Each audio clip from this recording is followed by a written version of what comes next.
Assalamualaikum warahmatullahi wabarakatuh. Ensiklopedia Al-Fatih kembali ke hadapan Anda untuk berbagi info Islami. Semoga menginspirasi aktivitas Anda hari ini. Dan jangan lupa klik tombol subscribe dan aktifkan notifikasi tombol lonceng agar tidak tertinggal berita terbaru dari Ensiklopedia Al-Fatih.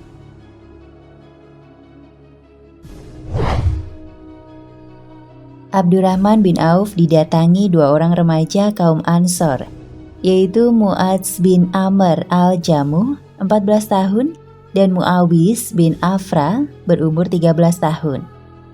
Kedua-duanya bersenjatakan pedang. Tentara Quraisy seolah-olah tidak menghiraukan kehadiran dua remaja itu karena menganggap kedua-duanya tidak berbahaya. Mereka lebih memilih Abdurrahman bin Auf agar ditawan hidup-hidup untuk dijadikan tebusan karena dia terkenal sebagai saudagar yang kaya. Dalam kondisi kerusuhan pertempuran, Abdurrahman bin Auf berteriak, "Wahai anak, kamu masih terlalu muda untuk terlibat peperangan ini. Sebaiknya engkau menjauhlah dari tempat ini.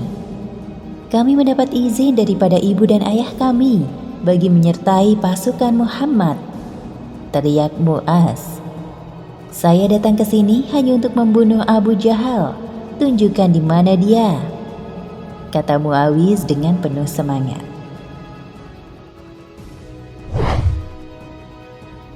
Pada mulanya Abdurrahman bin Auf tidak menghiraukan kata-kata dua remaja itu.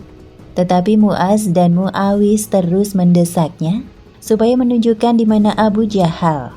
Maka akhirnya Abdurrahman terpaksa menyetujuinya. "Paman akan tunjukkan kepada kamu di mana Abu Jahal.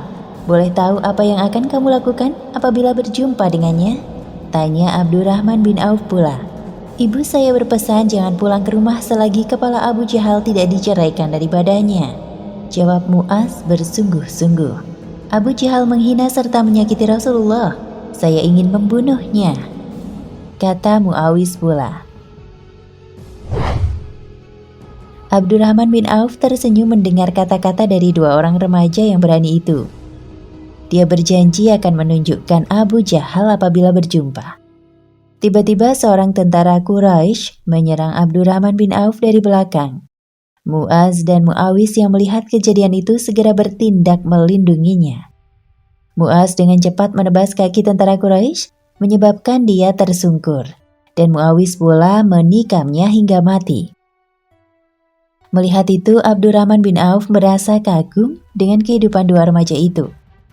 "Tunjukkan kepada kami di mana Abu Jahal," kata Mu'adz seolah-olah tidak sabar lagi hendak bertemu dengan ketua pasukan Quraisy itu. Tiba-tiba Abdurrahman bin Auf melihat Abu Jahal sedang berada di bawah sepohon kayu yang rindang. Dia menunggang kuda sambil berteriak memberi kata-kata semangat kepada pasukannya agar terus berjuang. "Itulah lelaki yang kamu cari, tetapi kamu haruslah berhati-hati karena dia juga seorang perwira Quraisy," kata Abdurrahman bin Auf. "Terima kasih paman, saya akan dapatkan dia sekarang," ujar Mu'adz sambil berlari ke arah Abu Jahal. "Saya akan membantunya membunuh lelaki yang memusuhi Allah dan Rasulnya itu," kata Mu'awis juga. "Berhati-hati karena dia dilindungi oleh pasukan Quraisy," pesan Abdurrahman bin Auf.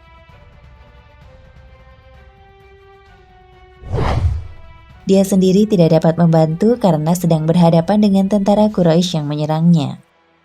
Mu'adz dan Mu'awis terus berlari ke arah Abu Jahal yang masih berada di atas kudanya.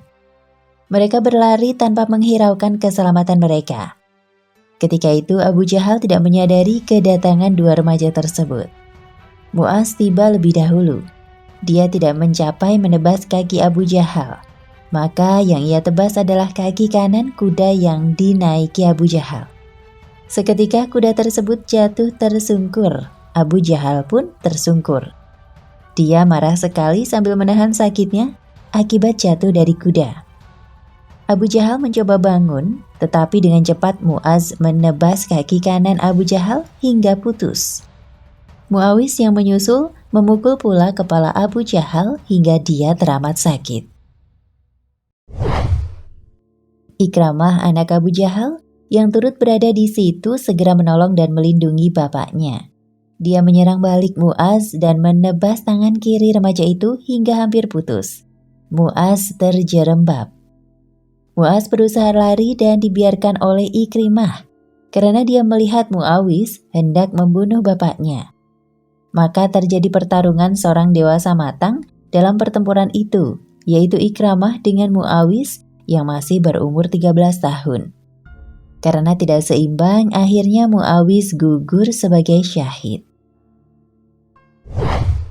Mu'az selepas berhasil menjauhi Ikrimah yang mengejarnya, ia terus berlari menuju Rasulullah.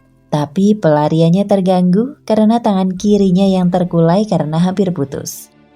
Mu'az akhirnya berhenti lalu mengambil keputusan untuk memutuskan tangannya yang terkulai itu, lalu berkata, "Wahai tangan, kamu mengganggu perjalananku untuk bertemu Rasulullah." Tanpa menghiraukan kesakitannya, Mu'az terus berlari hingga bertemu Rasulullah. Kemudian Mu'az memeluk Rasulullah.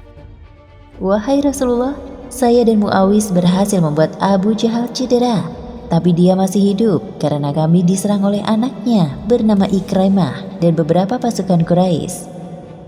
Beritahu Mu'az selalu menunjukkan posisi di mana Abu Jahal sedang berada.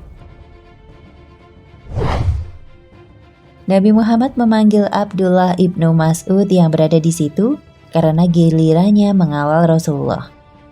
Beliau lalu menyuruh Ibnu Mas'ud mencari Abu Jahal berada. "Wahai Ibnu Mas'ud, anak ini mengatakan dia telah membuat Abu Jahal terluka. Pergilah dan lihatlah dia di sana," kata Rasulullah. Abdullah ibnu Mas'ud segera mencari Abu Jahal.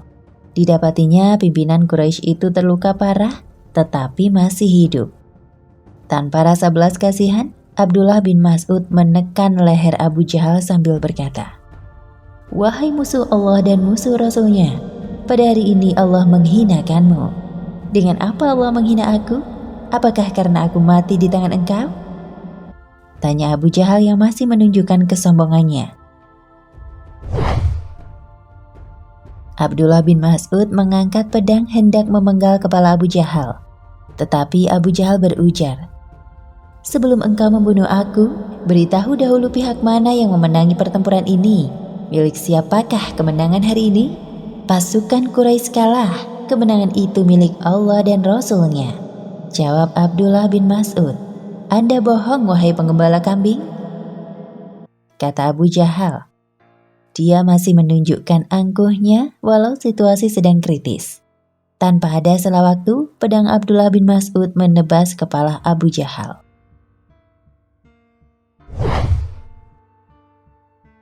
Berita terbunuhnya Abu Jahal dengan cepat disampaikan kepada pasukan Islam.